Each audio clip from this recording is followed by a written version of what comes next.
Rádio Novelo. Novelo. Tá começando o Rádio Novelo Apresenta. Eu sou a Branca Viana. A regra é clara.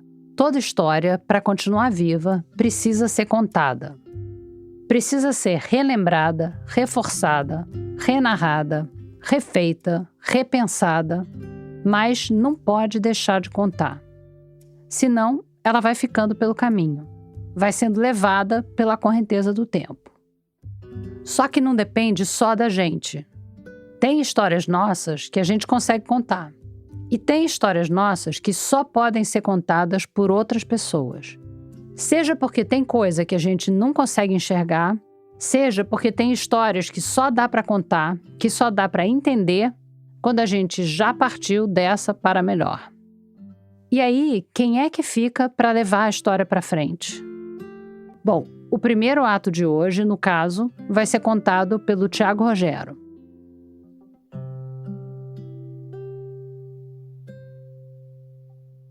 Em 1973, um dramaturgo brasileiro foi ao Peru participar de um programa de alfabetização do governo local. A ideia era usar o teatro como ferramenta de ensino para adultos que não sabiam ler e escrever. Daí foram lá encenar uma peça e a história era sobre uma mulher E que ela não sabia ler, trabalhava como doméstica, e tinha um marido que trabalhava na construção, ele dizia, e pegava todo o dinheiro dela, porque ele falava que em outro povoado, mais distante, ele estava fabricando uma casa para a família deles, e ele dava sempre para ela uns papéis que ele falava que eram os recibos do dinheiro que ela entregava para comprar material de construção. Aí um dia a senhora começou a desconfiar e chamou uma vizinha e pediu para ela ler o que estava escrito nos recibos. E a senhora falou, mas isso aqui não é recibo de nada. Teu marido tem outra mulher, essas são cartas de amor que a mulher está mandando para ele. E essa casa que ele está construindo com teu dinheiro é para ele e para a amante dele morarem juntos, não tem nada a ver com você. Então, a peça acabava aí com essa pergunta, né, que é lançada para o público. O que vocês fariam se vocês estivessem no meu lugar? Aí as pessoas gritavam da plateia e os atores representavam. Então, uma gritava, tem que separar imediatamente.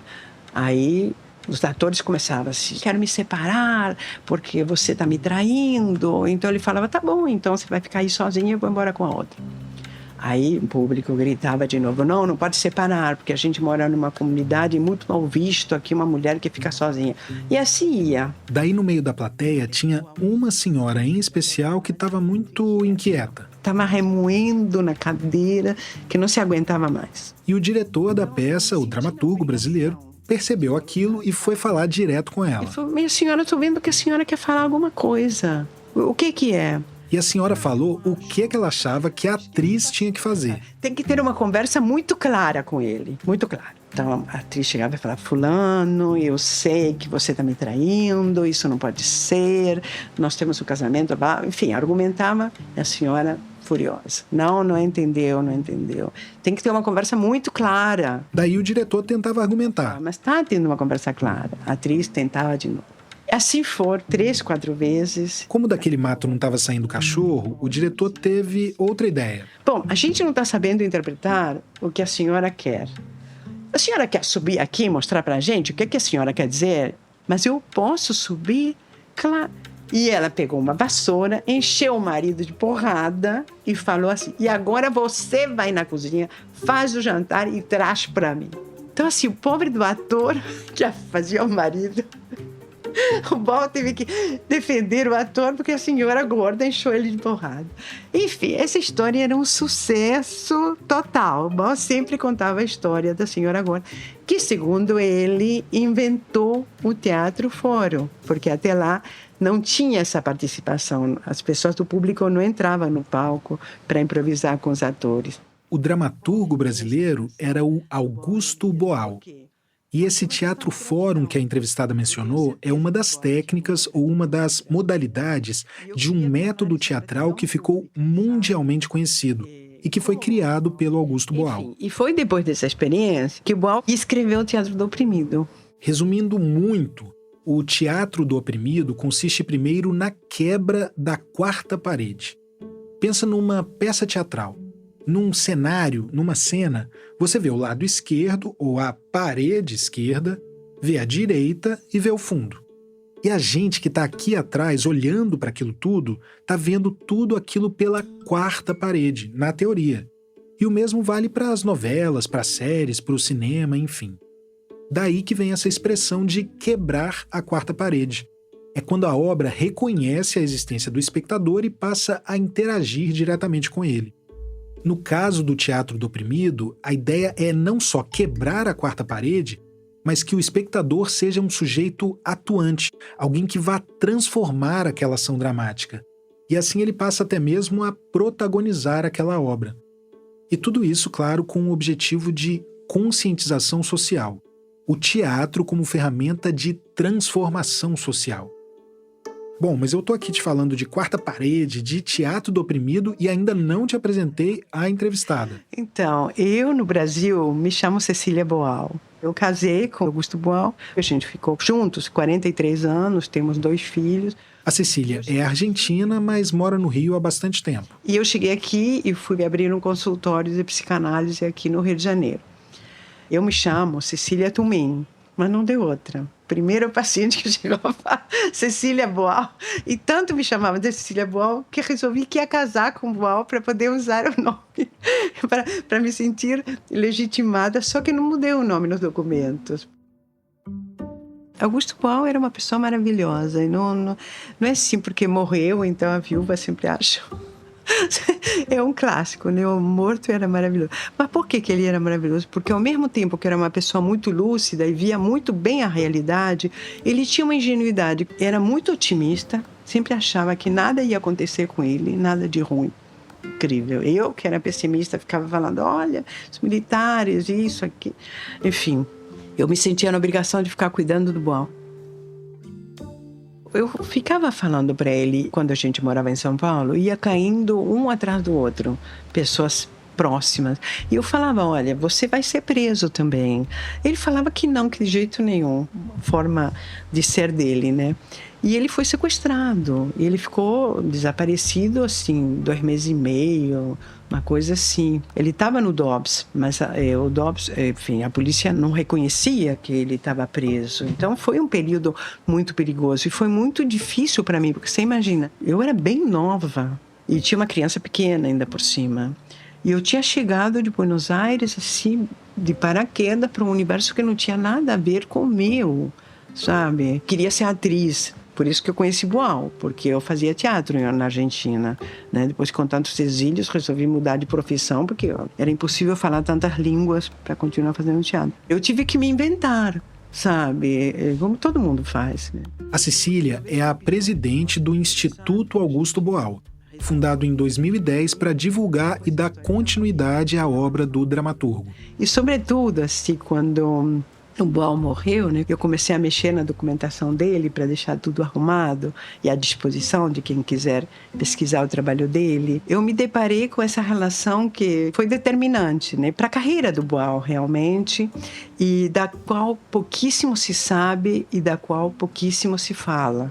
É disso que a gente vai falar aqui, dessa relação que foi determinante para a carreira do Boal, que é um dos nomes mais importantes do teatro brasileiro, reconhecido internacionalmente e tudo mais. E uma relação da qual pouco se sabe e pouquíssimo se fala. Eu percebi naquele momento, sabe, a importância que tinha todas essas peças que estão aqui, né, nessa pastinha que eu fiz para mim no computador, e que você vê, né, o quanto a mão do Abdias estava lá. A mão do Abdias. Abdias Nascimento. É difícil falar em poucas palavras. Esta é a Elisa. Meu nome é Elisa Larquim Nascimento. Eu sou diretora hoje do Instituto de Pesquisas e Estudos Afro-Brasileiros, que fundei junto com Abdias Nascimento em 1981. E sou doutora em psicologia pela USP e mestre em direito e em ciências sociais pela Universidade do Estado de Nova York. A Elisa é viúva do Abdias Ela é estadunidense e também mora no Rio há bastante tempo. Abdias Nascimento foi um menino negro, neto de avós escravizadas, nascido no interior de São Paulo, em Franca. Ele sai de Franca, se alista no exército para poder ir para a metrópole, formado como contador, depois como economista, e mais tarde funda primeiro o Teatro do Sentenciado, dentro da penitenciária do Carandiru. Depois funda o Teatro Experimental do Negro, no Rio de Janeiro, em 1944, que é uma instituição que organiza alguns dos mais importantes eventos do movimento negro daquela época, inclusive em 1950, o primeiro Congresso do Negro Brasileiro. Ele, em 68, perseguido pelo regime militar, vai para o exílio, se estabelece como professor titular da Universidade do Estado de Nova York, que é onde eu o conheci, e na volta foi deputado, senador, também foi poeta, escritor, professor universitário e artista visual. Fazia pintura e nós estamos hoje continuando o legado dele através de exposições e outras atividades ligadas à educação. A gente já fez um episódio inteiro só sobre esse lado artista do Abdias Nascimento. Foi para o podcast Vidas Negras. Você consegue ouvir esse e os outros 29 episódios no Spotify. Bom, mas voltando para o Abdias e para essa amizade entre ele e o Augusto Boal. Duas pessoas que tinham muita afinidade e quem colocou eles em contato foi o Nelson Rodrigues. Nelson Rodrigues, o Nelson Rodrigues, escritor, dramaturgo, enfim. Porque vê, o Boal era um filho de pais imigrantes, o pai quer que os filhos sejam universitários, que tenham um diploma. Mas Boal escrevia peças de teatro desde que tinha 8 anos. Escrevia e montava e apresentava lá na Penha para os vizinhos e parentes. Aí Boal, ele tinha que satisfazer o pai, né? E ele resolveu estudar engenharia química na UFRJ. E aí o Boal, para satisfazer esse lado dele mais teatreiro, foi no jornal, onde trabalhava Nelson Rodrigues, e convidou o Nelson para dar uma palestra. E o Nelson falou assim, mas se não vier ninguém? Aí o Boal falou, e se não vier ninguém, nós vamos tomar uma média com pão e manteiga. E foi o que aconteceu, porque não foi ninguém. Mas engenharia química, que ideia você levar o Nelson Rodrigues. Gente que não sabia nada de teatro, provavelmente não ia nunca no teatro. E aí, um belo dia, o Nelson achou que Boal tinha tudo a ver com Abdias. E Abdias estava com a peça no Teatro Municipal do Rio de Janeiro. E aí ele marcou naqueles bares, sabe, que ficam lá na Cinelândia, apresentando o Boal a Abdias. Ele lia as peças, dava ideias. Mas o mais legal é que eu, pessoalmente, acho essas peças muito fracas, porque Boal tinha 20 anos, né? Imagina, não são peças boas. É que Abdias montava todas essas peças do Boal. Você imagina para uma pessoa de 20 anos que está começando a escrever, o que significa que alguém monte as suas peças. Com verdadeiros atores, com a Leia, que já era uma ótima atriz. Leia Garcia, uma das atrizes mais importantes da história da dramaturgia brasileira. Então, assim, foi importantíssimo. Daí dá-se um pouco, né, a ideia do que foi, assim, a relação dos dois, né? Que era uma relação muito, assim, como de pai para filho, do irmão mais velho, né? Na autobiografia dele, o Boal escreveu sobre o que aconteceu quando ele conheceu Abdias. Abre aspas. Antes, minha relação com os negros era de piedade. Sentia pena dos negros da Penha. Depois passou a ser de admiração. Como era possível, cercados por tanto preconceito, que os negros sobressaíssem, fosse no que fosse? No teatro, por exemplo, o personagem negro era escravo ou criado. Para o papel de Otelo, nem pensar. Pele, estigma. Meus personagens passaram a ser menos piegas e mais revoltados. Passei a gostar de subversivos combatentes. Abaixo a melancolia. Fecha aspas. E esse impacto do Abdias sobre ele foi tão importante que o Boal decidiu fazer uma peça inteira dedicada a Zumbi dos Palmares. Só que acabou tendo uma coisa. Porque o Zumbi, que foi feito também nos anos 60, foi montado só com gente branca. E depois, muitos anos depois, numa leitura, depois da morte do Boal, isso foi criticado. Pois é, o elenco de uma peça sobre talvez a figura negra mais famosa da nossa história era majoritariamente branco. E isso depois do Boal ter se formado como dramaturgo participando ativamente do teatro experimental do negro, cuja premissa era justamente o contrário, né? Atrizes e atores negros podendo não só assumir o papel de protagonistas, mas também fazendo papéis diferentes do que aqueles que costumavam sobrar. Na hora de pensar sobre essas coisas, eu sempre tento lembrar de uma coisa que muitos historiadores falam, que a gente tem que tomar cuidado para não olhar para as coisas do passado com o olhar de hoje. Essa peça, esse musical, na verdade, foi encenado em 1965. A questão da representatividade nos palcos não era tão debatida e presente quanto hoje. E, enfim, afinal, o Boal escolheu um herói negro como tema da peça. O nome do musical era Arena contra Zumbi e foi escrito junto com o Gianfrancesco Guarnieri, que também era branco. Agora vê, o Zumbi é uma peça sobre a liberdade. E eu realmente montei, depois da morte do Boal, em 2012, Zumbi só com atores negros. Aqui no Rio de Janeiro, depois rodou pelo... Que eu falei, por que Zumbi nunca se fez com atores negros, sabe? Mas eu entendo. O Boal também fez uma peça sobre as mulheres na época do feminismo, né? Porque ele se metia com tudo que era coisa. E ele coloca assim no prólogo da peça que ele é um homem e que então ele pede desculpas porque ele é um homem, mas ele resolveu fazer uma peça sobre um assunto que interessa a ele, né? E sobre essa questão do racismo com Zumbi, eles nunca, nem ele nem o Guarnieri, eu nunca vi fazer uma reflexão sobre isso, sabe? Dizer, poxa, sim, a Zezé Mota trabalhou no Zumbi, e depois Germano Batista, que era um músico e um cantor negro que foi com a gente para os Estados Unidos, mas só, se o resto era toda gente branca. Não vinha essa problemática, sabe? Eu nunca faria hoje o Zumbi só com atores brancos, talvez misturados, né? Toda essa história do Zumbi de 65 e do Zumbi que a Cecília montou tantos anos depois me fez pensar num musical da Broadway pelo qual eu sou completamente fascinado.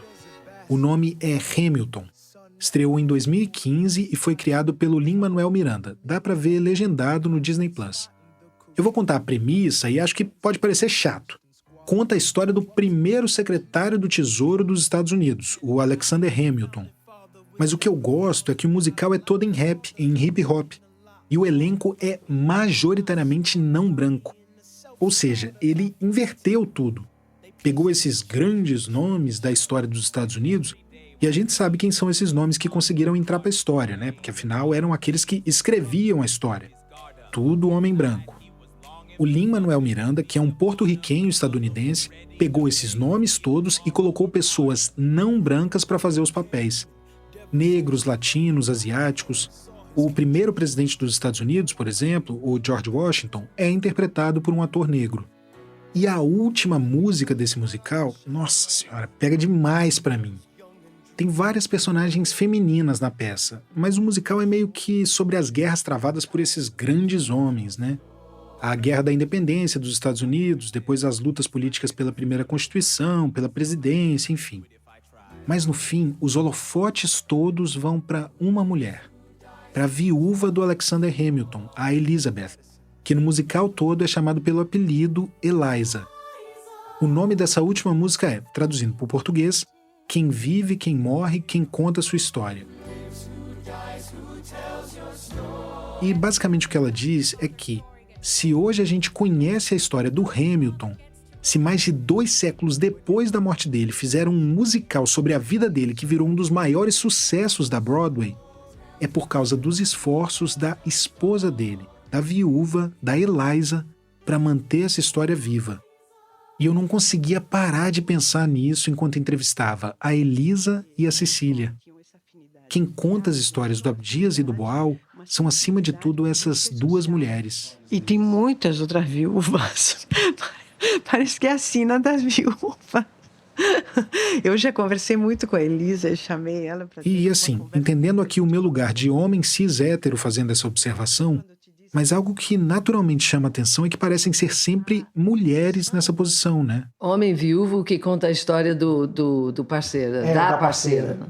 Eu não conheço, assim, dizendo, assim, pensando aqui, eu não lembro de nenhum, não. Eu passei um tempo procurando, eu não achei também. E como a senhora vê isso? Assim, é uma questão de gênero também? Sim, eu acho que é uma questão de gênero no sentido da maneira com que a sociedade, sobretudo a sociedade ocidental, constrói a imagem ou a ideia e o edifício, né, de gênero, porque a mulher sempre dada a missão de se juntar a um homem e ficar ao lado dele. Tem aquela expressão, né? Atrás de cada homem grande tem uma mulher, etc. E aí, enfim, o próprio casamento, a ideia de a mulher vai se dedicar ao seu marido, e o homem, muito pelo contrário, né?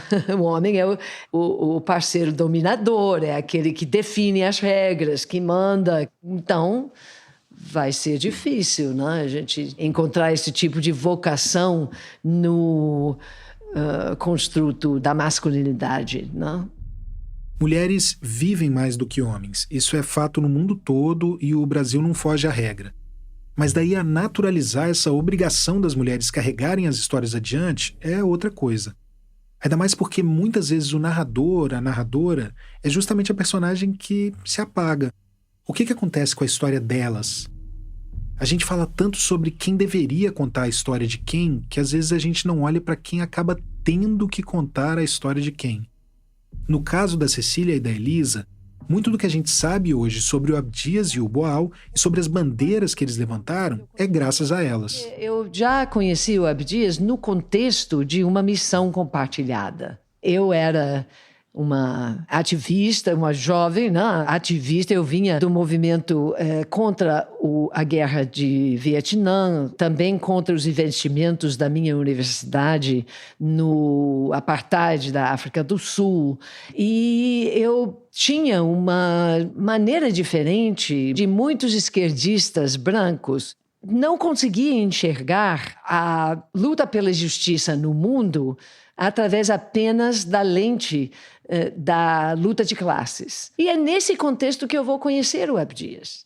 Então, assim, imediatamente, ele sendo brasileiro, ele sendo quem ele era, cuja missão de vida era lutar contra o racismo, essa identificação, para mim, foi o que criou um cimento acima de toda a parte afetiva, de amor e assim, à medida em que a preservação do legado sempre foi para ele parte da missão, eu diria que eu não tenho um momento em que eu assumi uma missão que não fosse exatamente parte de tudo que eu assumi quando eu me juntei a ele nessa jornada de vida e de luta. No dia em que eu fui gravar essa entrevista com a Elisa, eu peguei um carro de transporte por aplicativo. Coloquei lá como destino IPAfro, que é o Instituto de Pesquisas e Estudos Afro-Brasileiros, fundado pela Elisa e pelo Abdias.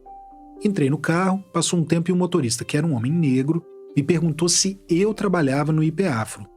Falei, não, eu sou jornalista, tô indo lá fazer uma entrevista. Mas por quê? Daí ele disse que era porque ele viu o nome IPAfro e que se eu fosse de lá, ele ia me fazer uma pergunta. Eu falei, se for algo que eu sei, talvez eu possa ajudar. E aí ele me perguntou se eram verdade umas coisas que ele tinha ouvido sobre Zumbi dos Palmares. Que já tinham falado para ele que Zumbi tinha escravos e que Zumbi seria, na verdade, um capitão do mato. Olha isso, Zumbi, capitão do mato. Eu estava inspirado naquele dia e passei o resto da viagem contando tudo para ele sobre Palmares, sobre Zumbi, com base em informação, né? Livro, documento. E por fim eu falei para ele para não dar muita atenção para essas informações falsas que adoram espalhar sobre Zumbi, porque é isso. No fim é só um monte de lorota sem base nenhuma em documentação, enfim, só racista sendo racista mesmo. E tudo isso porque existe um instituto chamado IPAfro que a Elisa criou junto com a Abdias e que ela se esforça para manter. Só de ver aquele afro no nome, de ver um outro homem negro pelo retrovisor, o motorista sentiu vontade de perguntar sobre Zumbi.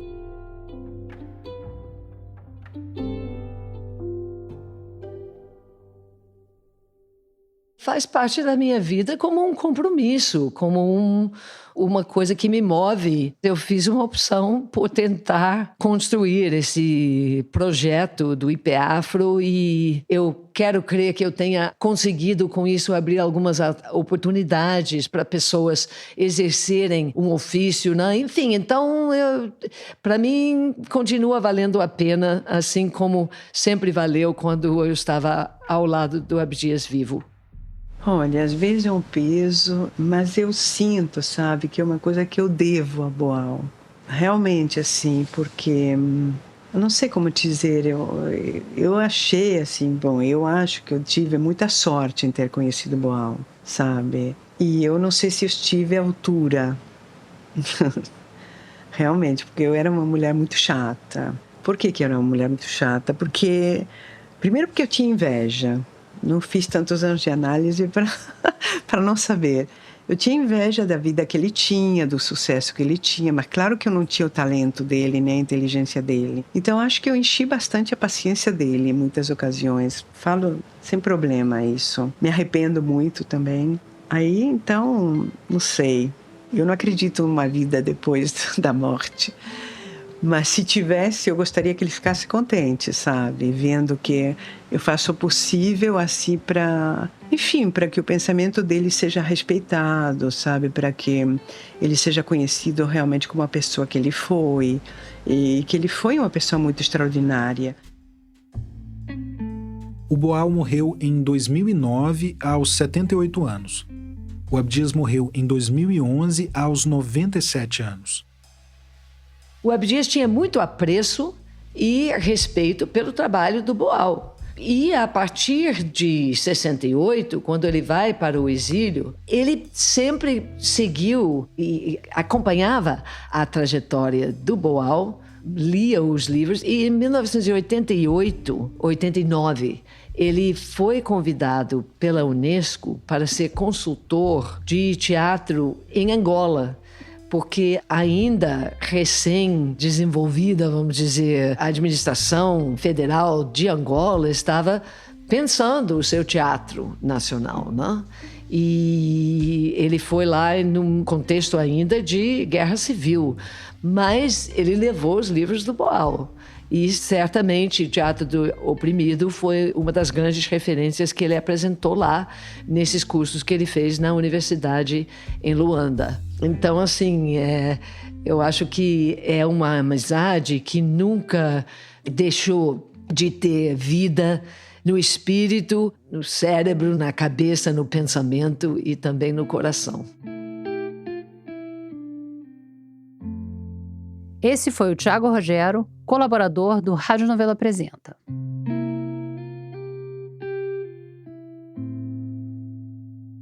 No segundo ato do episódio de hoje, quem conta a história não são as viúvas. Na verdade, não são nem as pessoas. Quem está falando são pedaços de pedra e de bronze. E quem conta essa é a Flora Thomson DeVoe. Tem um podcast que eu escuto há anos, que é sobre design. Pode soar esquisito, né? Um podcast em áudio sobre design. Mas ele tá aí pra quebrar com essa ideia de que tem história que não dá pra contar em áudio. É um podcast gringo. O nome dele é 99% Invisible. This is 99% Invisible. I'm Roman Mars. Porque a ideia é que o bom design é 99% invisível. O que sobra é aquele 1% que te faz perceber que aquele objeto, aquele espaço, aquele caminho foi pensado por alguém, que teve uma intenção por trás, um plano, uma ideia. E tem uma frase que é meio que um dos bordões do podcast, que mudou minha vida. Não é que transformou minha vida, mas fez a vida ficar diferente, de um jeito sutil. 1% diferente, vai. Eu não sou cristã, nem batizado eu fui, mas eu adotei essa frase como um dos meus mandamentos. Ela é assim: Always read the plaque. Sempre leia a placa. A placa, no caso, é a placa em qualquer monumento, busto, estátua, banco. Qualquer placa que foi colocada ali para comemorar, ou para lamentar, ou para eternizar Uma pessoa, um acontecimento, uma conquista, uma tragédia. Cada placa é uma história, a ponta de um iceberg. E a gente passa batido por elas muito mais do que a gente devia. A história tá ali, pronta pra gente descobrir, e a gente nem tchum. Eu sou super carioca. Tem uma falha que eu tenho na minha vida. Eu nunca morei fora do Rio de Janeiro. Henrique Rondinelli é o tipo de pessoa que sempre lê a placa. E, além de super carioca, ele é doutorando em filosofia na UFRJ. Ele também dá aula no vestibular comunitário sobre a história do Brasil. E, como parte dessa aula, ele faz um passeio histórico pelo centro do Rio. Então, eu começo sempre na Praça 15, porque é primeiro o porto de escravizados da cidade do Rio, e termina no Cais do Valongo, depois com uma visita no Museu dos Pretos Novos.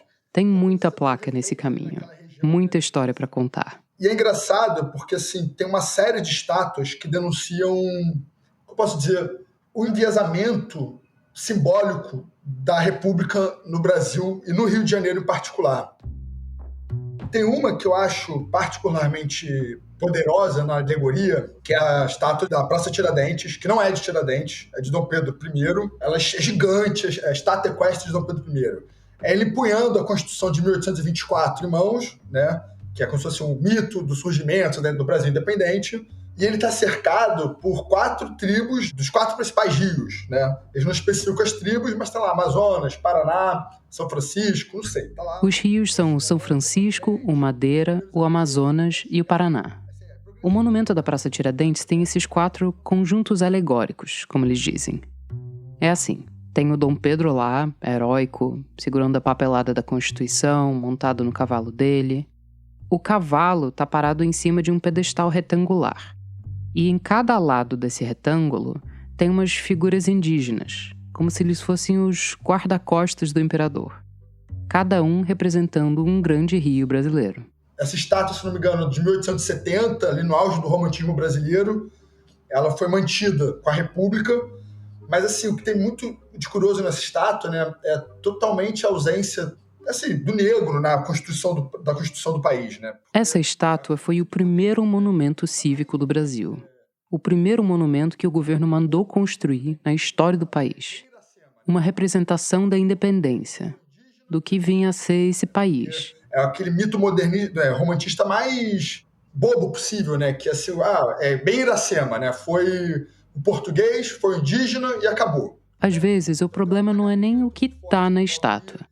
É o que não tá, né? O Rio de Janeiro ele é cheio desses atos falhos. Tipo fazer um museu do amanhã em cima do maior porto de escravos das Américas.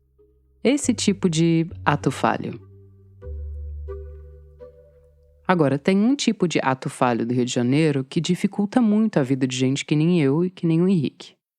É o fato de que, para cada placa que dá para ler no centro do Rio, tem uma placa que não dá para ler. Ou porque ela não existe, ou porque ela foi arrancada, ou porque o lugar onde ela estava não existe mais. Mudei para o Castelo, né, que é um bairro que por si só ele já carrega uma aura bem interessante, né, porque ele costumava ser um morro. O bairro do Castelo, né, foi demolido, virou um bairro assentado, que na década de 30 começou a ser povoado com os prédios Art Deco, bem bonitos, parece até um quarteirão isolado de Copacabana no meio do centro da cidade. Se o Rio de Janeiro tivesse, assim, um marco zero, o Castelo ia ser um bom candidato. Foi por ali que a cidade começou. O Machado de Assis dizia que a vista mais linda da cidade era o do alto do Morro do Castelo. Toda vez que eu lembro disso, eu quero morrer um pouco.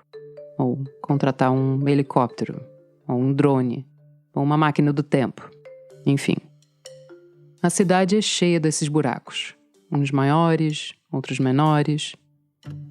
E um dia, quando o Henrique estava passando de bicicleta, ele reparou em mais um. Que uma parte da estátua que eu sempre observava sumiu. Simplesmente sumiu. Essa estátua era um monumento ao Marechal Deodoro da Fonseca, que fica ali na Glória. Ele é estruturalmente bem parecido com aquela do Dom Pedro da Praça Tiradentes. O Marechal tá lá no alto, no cavalão dele, acenando com o chapéu para uma multidão imaginária. E o cavalo tá parado em cima de um pedestal. E rodeando o pedestal tem mais estátuas menorzinhas. Da noite pro dia, uma dessas menorzinhas tinha sumido. E quando eu digo menorzinha, é só em comparação com a maior zona. A estátua tem 400 quilos, ela tem 2 metros de altura. Ao contrário do monumento do Dom Pedro, as estátuas da base do Deodoro não eram de indígenas brasileiros. Ali tinha tudo quanto era figurão da época da proclamação da República. Essa que sumiu, por exemplo, era da mãe do Marechal. Eu lembro que na época, quando eu li sobre esse caso no jornal, eu pensei, mas tinha uma estátua da mãe do Deodoro? Eu descobri quando ela sumiu, isso eu não sabia. Eu também não tenho esse grau de profundidade da família do Deodoro. Mas também eu achava que era uma figura feminina meio abstrata. Mas é interessante que uma mulher representada numa estátua dessa época, assim. Ali não tinha placa para ler, mas o Henrique foi atrás de saber um pouco mais sobre ela. Até porque, para você entender um crime, é bom conhecer um pouco da vida da vítima. Pode te dar alguma pista para solucionar o caso. Eu fui estudar um pouquinho mais a vida dela. Ela é filha ela tem ascendência indígena negra, e aí ela vai se casar com o pai do Deodoro da Fonseca, tem até o nome dele aqui, que é o Manuel Mendes da Fonseca Galvão. Olha que interessante. Então, por que não é Marechal Deodoro Galvão? A família do pai dela, do pai do Deodoro, não queria que ela se casasse exatamente por esse aspecto mestiço. Então ele acabou tendo que se casar sem o Galvão, que é o nome da família. Então da Fonseca, como se fosse o nome da mãe do Deodoro, da mãe do pai do Deodoro. Entende? A família se recusou a botar isso. Aí porque ela fica Dona Rosa Maria Paulina Barros Cavalcante da Fonseca e não o Galvão. Então já é um fato meio curioso. A Dona Rosa acabou ficando famosa por causa dos filhos. E não só o filho que virou o primeiro presidente da República. Ela teve 10 filhos, e 7 foram lutar na Guerra do Paraguai. 3 deles acabaram morrendo. E dizem que ela estava tão engajada na guerra que ela preferia nunca mais ver nenhum dos filhos a ver o Brasil selando a paz com o Paraguai. Forte, né? Mas, assim, é muito pouco provável que quem tirou a Dona Rosa de onde ela estava fosse paraguaio ou tivesse qualquer tipo de motivação política. Nem a favor, nem contra, muito pelo contrário. Não foi um roubo porque é uma peça de museu caríssima. É um roubo para transformar ela menos do que uma estátua, assim. Para deixar de ser estátua. Para virar matéria-prima, né? Então, para quem roubou, o que importava era o bronze da estátua. Pelo menos essa era uma das teorias principais. É um bronze raro, porque é um bronze que não tem muito hoje em dia, é um bronze muito difícil de encontrar hoje em dia. A gente está acostumado com a história de furto de cabo de cobre, com o pessoal roubando os óculos da estátua do Drummond em Copacabana. Mas isso aqui é outro patamar. É trabalho de profissional. Porque se você não para realmente um caminhão de obras ali com guincho, tira uma estátua de 400 quilos, coloca com os carros passando, sabe? É uma coisa, é uma rua super movimentada, né? Mesmo que seja de madrugada, né? Você não faz isso incólume, assim, desapercebido. Então, foi lá, botaram no caminhão e saíram. E é curioso porque quando perceberam que sumiu, você ainda tem um espaço de tempo para poder tentar recuperar a estátua, que é chegar no mercado legal e tentar descobrir mesmo, tentar sair na procura dela. E parece que numa dessas, uma outra estátua de um escoteiro que tinha aqui na Praia do Flamengo, ela foi derrubada e fizeram a chamada muito rápida. E quando faz a chamada, o pessoal fica com medo de comprar porque percebe que pode pegar mal, então até derreter. E aí, de repente, a estátua foi jogada ali no meio da Praia do Flamengo e encontraram ela sem os pés, sem os braços, mas encontraram a estátua, porque acho que chega uma hora que as pessoas entendem que é um problema muito grande você ter uma estátua desse tamanho. A estátua do tamanho do Deodoro não, ela sumiu. Ela sumiu, foi levada, foi um crime perfeito. Eu queria ver um curta-metragem da perspectiva da estátua. Imagina. A Dona Rosa foi colocada lá em 1937. O monumento foi inaugurado na mesma semana da instauração do Estado Novo do Getúlio Vargas. A Dona Rosa viu o aterro do Flamengo ser feito, viu o mar ficar mais distante, viu casas caírem e prédios subirem. E numa noite, ela sai do lugar, consegue passear pela cidade, ver a orla, as luzes da cidade em movimento. E aí, como todo curta experimental que se preze, a história tem um final trágico, provavelmente em algum caldeirão clandestino. Quem quiser licenciar esse roteiro é só me procurar. A estátua sumiu em fevereiro de 2020, na véspera do fim do mundo.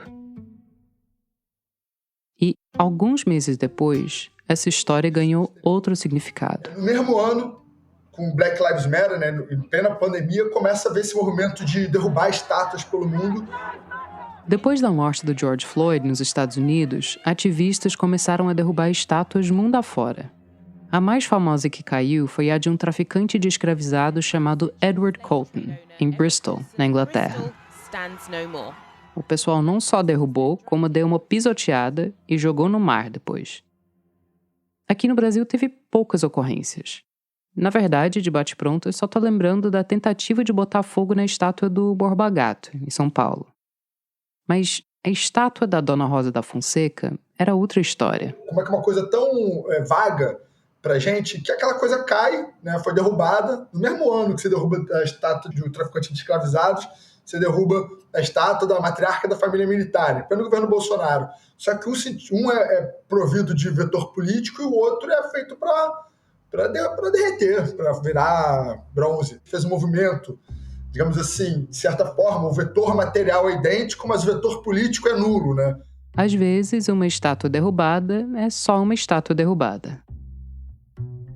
O caso do roubo da Dona Rosa ainda está em aberto. Ainda existe uma dúvida se a estátua foi roubada para ser derretida, ou a mando de algum colecionador, mas ninguém está achando que foi um ato político. Nessa altura, já faz anos que um lado do monumento ao Marechal Deodoro está pelado. Mas botar a Dona Rosa de volta no lugar não parece prioridade de ninguém. Nem tô dizendo que devia ser. Isso que é engraçado também, né? Porque até uma placa de bronze, uma vez que você perde, ninguém repõe. Elas não são repostas. Na Praça Paris, a do Almirante Barroso tiraram as placas de bronze. E agora as que foram repostas, elas são de plástico. Horríveis. E a estátua do Almirante Barroso, ela é até bonita, assim, no design. Mas é engraçado, né? Que você não realmente é uma coisa que você não vai gastar dinheiro agora de monumento de chafariz. Você tem uma verba pequeniníssima para tomar conta de um patrimônio imenso. Então é uma coisa que você vai... É meio entrópico, assim, né? Ela vai só se perdendo, né? De certa maneira. Acho isso bem curioso. A Terra vai girando e as placas vão se perdendo na força centrífuga.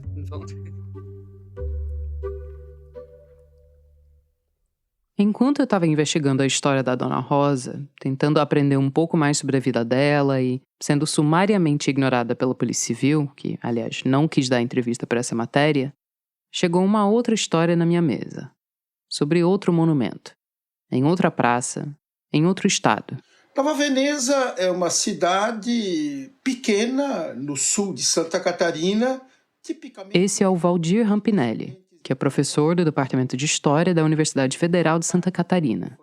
Hoje ele mora em Florianópolis, mas ele nasceu e cresceu em Nova Veneza. Ela está perto de Criciúma e ela importou da Itália algumas tradições, como o Carnevale de Venezia. Trouxeram até uma gôndola de Veneza para circular pelo rio da cidade. Embora tenha um rio poluído desde 1945 pelo carvão. Não sei se deu para perceber pelo nome Nova Veneza, pelo Carnavale e pela gôndola, mas a gente está falando de uma comunidade muito italiana. Muito mesmo. Rampinelli, Locatelli, Sirimbelli. Os sobrenomes eram quase todos assim. Aliás, não, você não tá louco. O Henrique, que a gente estava ouvindo até agora há pouco, o da estátua da mãe do Deodoro, é Henrique Rondinelli. Mas é só coincidência, ele não tem nada a ver com Nova Veneza. Mas de volta para Santa Catarina. Quando você encontrava um Silva, um Gonçalves, um Duarte, você, como criança, se sentia superior a eles. E não eram só as crianças que se sentiam superiores. Havia um preconceito muito grande contra quem não tinha um nome italiano, que era chamado de Brasiliani ou Baieco. E o preconceito era maior ainda contra os negros, que eram explorados na mão de obra, e contra os bugres, estes deveriam ser eliminados. Bugre é um nome preconceituoso para os indígenas.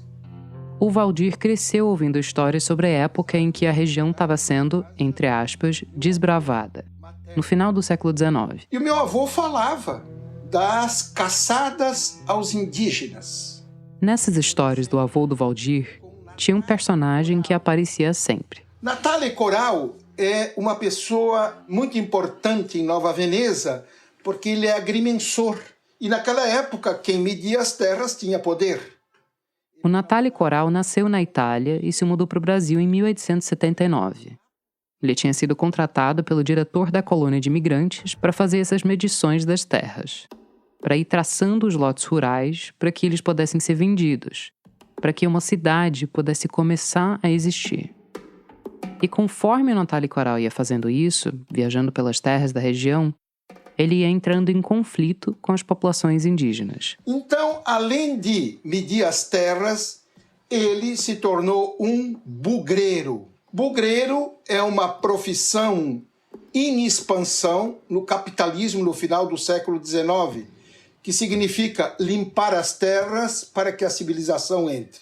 Teve um antropólogo chamado Silvio Coelho dos Santos que chegou a fazer uma entrevista com um contemporâneo do Natale Coral, chamado Ireno Pinheiro. E este Ireno conta, olha, aqui na região, quem limpou todo esse território fomos nós. E lá mais no sul, foi Natale Coral. O problema do Natale Coral é que ele começou a cortar a orelha dos indígenas e trazia para o riso, para contar nas bodegas. E isso pegou mal, porque daí então os bugreiros eram obrigados a cortar as orelhas, apresentar ao chefe das terras para receber por orelha trazida. Só para o caso de não ter ficado claro.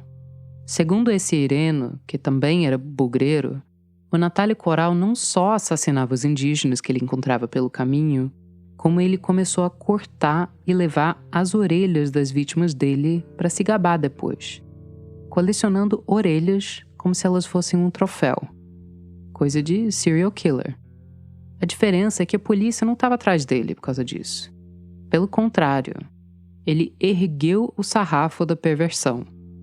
E o pessoal que estava encomendando a morte dos indígenas começou a exigir que os outros bugreiros fizessem a mesma coisa. Trazer orelhas para provar que eles tinham mesmo limpado a terra. Mas o Natale Coral não entrou para a história só por isso. Ele cometeu um grande massacre em Uruçanga, o Natale Coral, se chama o Massacre de Palermo. É até estranho esse nome, porque parece que foi uma atrocidade cometida lá no sul da Itália, né? Mas Palermo era o nome desse lugar perto de Nova Veneza. Eles entraram no interior de Uruçanga, uma cidade perto de Nova Veneza, à procura dos indígenas. Isso foi no começo de 1894. Era um grupo de 10 italianos que tinham sido incumbidos de uma missão. Conforme a colônia ia se expandindo, os indígenas, claro, iam reagindo a essa violência e contra-atacando. E agora, o diretor da colônia queria dar um basta nesses contra-ataques. E ele botou Natale Coral como chefe de uma expedição definitiva. A promessa era que para cada indígena que eles matassem, eles iam receber 50 mil réis, o que era bastante dinheiro naquela época. O relato mais completo que a gente tem desse massacre é de um padre chamado Quinto Baldassar, que publicou um livro sobre os imigrantes da região. O avô dele e 2 tios-avós participaram dessa missão. E depois de andarem muitos dias, eles encontraram a maloca dos indígenas. Então, naquela noite, eles dormiram ali, esperando o momento exato. O padre Baldassar escreveu que a maloca tinha 3 portas. 3 homens postaram-se em cada porta com a espingarda pronta, para que assim que um desse um tiro, o próximo assumisse para aquele poder recarregar a arma. Quem deu a ordem de atirar foi o Natale Coral. Foi em um banho de sangue.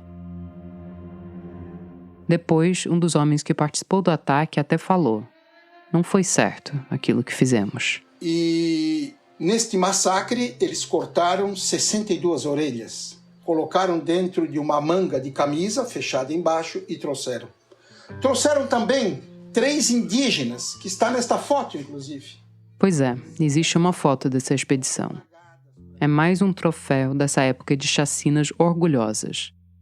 Nela, dá para ver um grupo de bugreiros em pé, posando com alguns artefatos indígenas. E os 3 indígenas que o Valdir está falando são crianças, as únicas sobreviventes do massacre. Na foto, 2 delas estão em pé e um bebê de colo está sendo segurado por um dos assassinos. Essas 3 crianças foram criadas pelos colonos como mão de obra escrava em casa.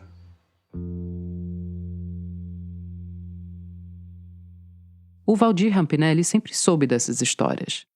Ele sempre soube dessa história sangrenta da cidade dele.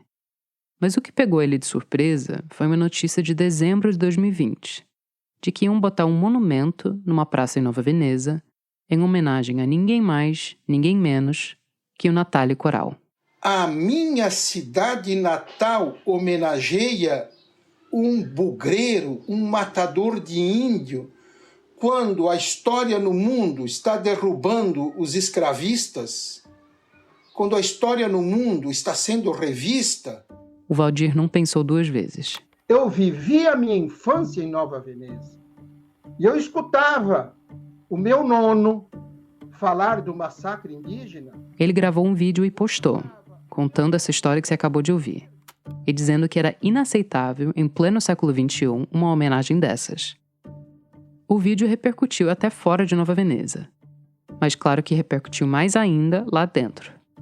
Muitas mensagens de lá chegaram até o Valdir. A tua família é daqui, tem muitas terras. Por que tu não diz para tua família entregar as terras para os indígenas? Tu não entende nada de história, tu está extraindo a tua terra. Nós vamos aqui fazer um movimento na Câmara de Vereadores para te tornar uma persona não grata. Teve um mais exaltado que propôs erguer uma estátua do Valdir, um monumento ao traidor. Teve até ameaça de processo.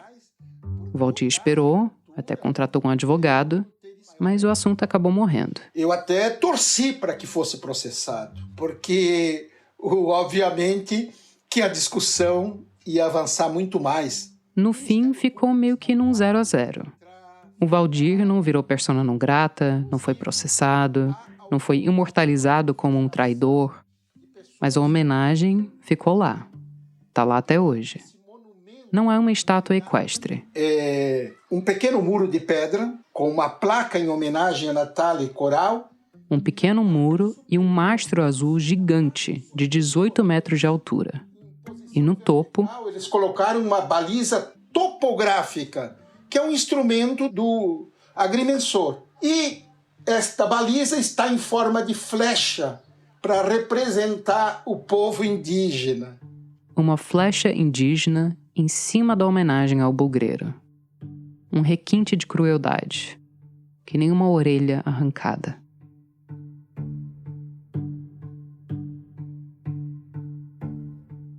Ninguém nega que aqueles crimes foram cometidos.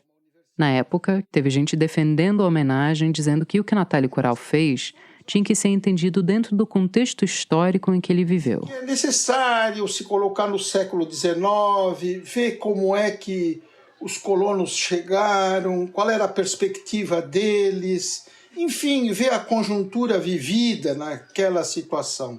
Eu discordo, porque se for assim, passados talvez 400 anos da Segunda Guerra Mundial, possivelmente no ano de 2445 a gente comemore também o encontro da cultura judaica com a nazista na Segunda Guerra Mundial. Afinal de contas, passou tanto tempo. Morreram 6 milhões de judeus, sim, mas era uma conjuntura, tem que entender aquilo. É assim que se faz com os grandes crimes do século XVI na América Latina.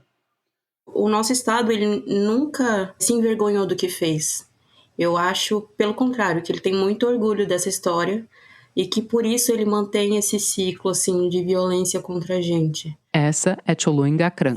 Meu nome é Tcholu Ngakran, eu sou indígena do povo Xoclen. Atualmente eu sou presidente da Associação da Juventude Indígena, Xoclen.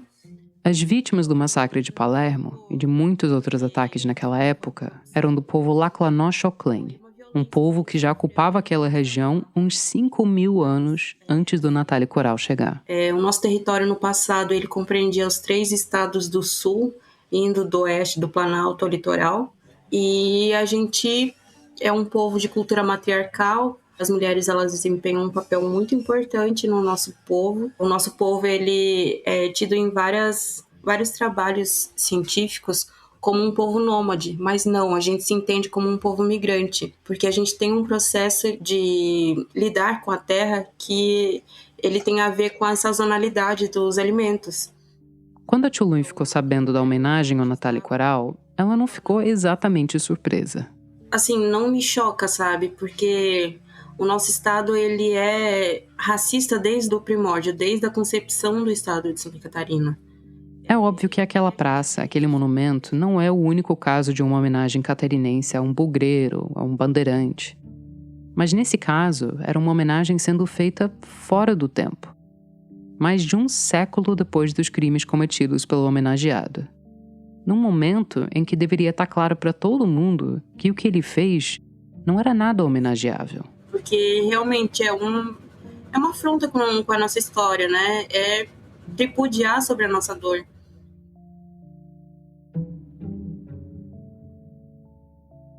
Eu sou de uma cidade nos Estados Unidos chamada Charlottesville. E durante os primeiros anos que eu passei no Brasil, quando eu dizia de onde eu era, quase ninguém reconhecia o nome. Até hoje a maioria não reconhece. Mas quem reconhece agora faz uma cara meio de paisagem, meio desconfortável. Porque em 2017, a minha cidade natal virou o palco de uma luta nacional. Tudo em torno de uma estátua. Essa estátua foi inaugurada em 1924, num parque ali no centro histórico da cidade. E, para voltar para a tradição do começo dessa história, ela era uma estátua equestre, de bronze, num pedestal. Era uma imagem do Robert E. Lee, o general das tropas confederadas na Guerra Civil Americana. O general do lado que lutou para manter a escravidão. Por volta de 2016, começou um movimento para tirar a estátua de lá. Eu já não morava mais em Charlottesville, mas eu fiquei acompanhando à distância. Tinha algumas das mesmas discussões de sempre. Porque a estátua fazia parte da história, não fazia sentido tirar agora, não dá para apagar o passado. E quem queria tirar a estátua argumentava que, por mais que ela fizesse parte da história, ela continuava mandando uma mensagem. A presença dela no centro da cidade não era passado, era presente. E tem outra coisa. Essa estátua também era uma homenagem tardia. Menos tardia do que a do Natália Coral, mas tardia mesmo assim. Quando ela foi inaugurada, fazia quase 60 anos que o general Lee tinha assinado a rendição das tropas confederadas. Ela foi inaugurada numa época de recrudescimento da violência racial nos Estados Unidos. A época em que o Ku Klux Klan semeou terror por boa parte do país. Nesse contexto, a estátua não era uma relíquia da Guerra Civil. Ela era um recado em 12 toneladas de bronze. Um lance numa briga que não tinha acabado, que não acabou até hoje. Em 2017, grupos de supremacistas brancos, neonazistas, neoconfederados, tudo do mais puro chorume que você pode imaginar, de tudo quanto é canto dos Estados Unidos, foram até Charlottesville para protestar contra a retirada da estátua. Ativistas da cidade se mobilizaram em reação, e o que veio em seguida foi uma batalha campal. Um dos supremacistas arrancou com um carro no meio da manifestação antirracista e acabou atropelando e matando uma mulher. Em 2021, a estátua finalmente foi retirada. Mudaram o nome da praça também. E em julho de 2023, um juiz autorizou um museu da cidade a fazer o que eles estavam pedindo para fazer há tempos. Se der tudo certo, vai acontecer com o general Lee o que provavelmente aconteceu com a Dona Rosa da Fonseca. Ele vai ser derretido, para deixar de ser uma estátua de um general confederado. Para virar bronze. E a ideia é que depois disso, esse bronze vire outra estátua. Não se sabe qual ainda. Mas acho que ninguém na minha cidade acha que essa ferida fechou. Estátuas assim são como tumores. Dá até para tirar, mas elas são um sintoma de algo muito grave. No caso de Santa Catarina, a briga também está longe de acabar. O nosso processo está tramitando no STF, agora ele foi postergado, né? Mas é um processo sobre o nosso território. O processo que a Tchulun está falando, que está no STF, tem a ver com a demarcação do território Xocleng. O nosso território hoje ele tem cerca de 15 mil hectares, não mais que isso, e a gente está tentando aí retomar o que vai dar o total de 37 mil hectares, né? É um território, assim, que ele é historicamente Xoclen, que já foi, inclusive, comprovado através de laudos. A luta pela demarcação não deixa de ser uma continuação do conflito que levou ao massacre de Palermo. O governo de Santa Catarina argumenta que a terra era pública e que ela foi vendida a agricultores no final do século XIX.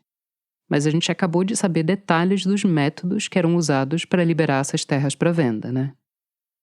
O desfecho desse caso tem muita importância para o povo Xoclen, mas ele também tem o potencial de afetar todos os povos indígenas do Brasil, porque ele está sendo usado para julgar o mérito do chamado marco temporal, a tese de que terras indígenas só podem ser demarcadas se elas estavam habitadas por esses povos em 1988, quando a Constituição foi promulgada.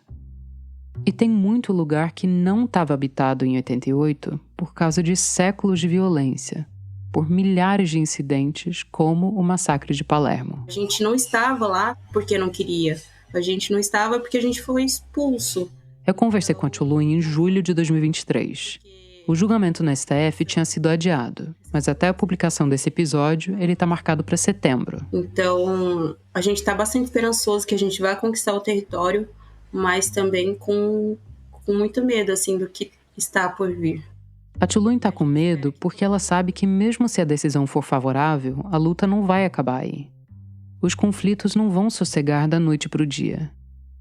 A prova disso é que a gente ainda está lutando até hoje nas trincheiras das guerras do século XIX, das guerras do século XVI, nos tribunais, nos plenários e nas praças também. Aí eu perguntei para a Tchulun o que ela achava que devia ficar no lugar do monumento ao Nathalie Coral. Sempre que acontecem guerras ou algum atentado ou algum acidente muito grave, assim, com os brancos, eles sempre fazem memoriais, assim, em lembrança dessas pessoas, né? Em vez de um monumento, um memorial. Que nem o do World Trade Center, Nova York. Que nem o do Holocausto, em Berlim. Para o Valdir Rampinelli, uma parte importante da solução seria ensinar a história indígena nas escolas de Nova Veneza. Isso devia valer para o país todo, vai. Passado o tempo, se borra a memória. E a função do historiador é exatamente jogar luz onde tem sombra. Infelizmente, nós aprendemos muito pouco com as lições da história. Se a gente tivesse aprendido um pouco mais, não se cometeriam esses crimes que se comete hoje aqui em Santa Catarina contra quem é diferente. E por isso, então, que a gente lança a mão da história para fazer com que essas lições históricas elas toquem as pessoas, porque a história às vezes se repete como tragédia e outras vezes como farsa. Eu perguntei se essa história estava mais para farsa ou mais para tragédia. As duas coisas, eu diria. As duas coisas. É a tragédia da morte dos indígenas e é a farsa de querer reabilitar um bugreiro. Não se dão conta estes europeus que quando eles chegaram aqui já havia civilização há 5.000 anos. E o pior, eles vieram para cá porque foram cuspidos no mar pelo sistema capitalista europeu que não os queria mais. Foram os pobres que vieram para cá, morrendo de fome. Graças ao milho e à polenta, eles sobreviveram. E hoje eles repetem a história que os latifundiários italianos, que os industriais italianos, que o governo italiano fez com eles. Eles repetem a história aqui com os povos que estão aqui. Então, a história tem que servir para isso, né? Infelizmente, nós aprendemos muito pouco com as lições da história. Tem tragédia e tem farsa também na Batalha de Charlottesville e no roubo da Dona Rosa da Fonseca, nos crimes por trás das estátuas e ao redor delas. O que cabe a gente é reconhecer que o passado não passou e que as estátuas, por mais que elas não pareçam, elas estão vivas. Ah, e não esquece de ler a placa. Essa história foi contada pela Flora Thomson DeVoe, diretora de pesquisa da Rádio Novelo.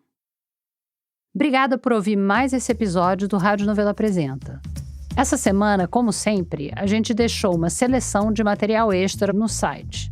Tem um ensaio que a Flora escreveu para a revista Piauí sobre a Batalha da Estátua de Charlottesville e tem também uma foto do Augusto Boal e o Abdias Nascimento. E quando estiver lá no nosso site, aproveita para assinar a nossa newsletter, que chega anunciando o episódio da semana e traz sempre alguma dica cultural da nossa equipe. Toda semana a gente recebe muitas sugestões de histórias dos nossos ouvintes e a gente lê todas com muito carinho. Inclusive, a história das estátuas começou com uma mensagem do Henrique Rondinelli e outra da Camila, que é filha do Valdir Rampinelli. Se você quiser mandar uma sugestão, vai lá no nosso site, no menu, onde tem a seção Envie uma pauta. O Rádio Novelo Apresenta é um original da Rádio Novelo. A gente tem o apoio da Open Society Foundation. Tem episódio novo toda quinta-feira. A direção criativa é da Paula Scarpim e da Flora Thomson-Devô e a produção executiva é do Guilherme Alpendre. A gerência executiva é da Marcela Casaca e a gerência de produto é da Juliana Jäger. Nossos produtores sênior são o Vitor Hugo Brandalize, a Evelyn Argenta, a Bia Guimarães e a Sara Zoubel. As produtoras da nossa equipe são a Bárbara Rubira, a Júlia Matos e a Natália Silva. A checagem desse episódio foi feita pela Luísa Silvestrini. A gente teve apoio de montagem da Mariana Leão. Nesse episódio, a gente usou música original de Arthur Kunz e também da Blue Dot. A mixagem é do Pipoca Sound. O desenvolvimento de produto e audiência é feito pela Bia Ribeiro. O Gilberto Porcidônio é o responsável pelo conteúdo e engajamento das nossas redes sociais. O design das nossas peças é do Matheus Coutinho. Obrigada e até a semana que vem.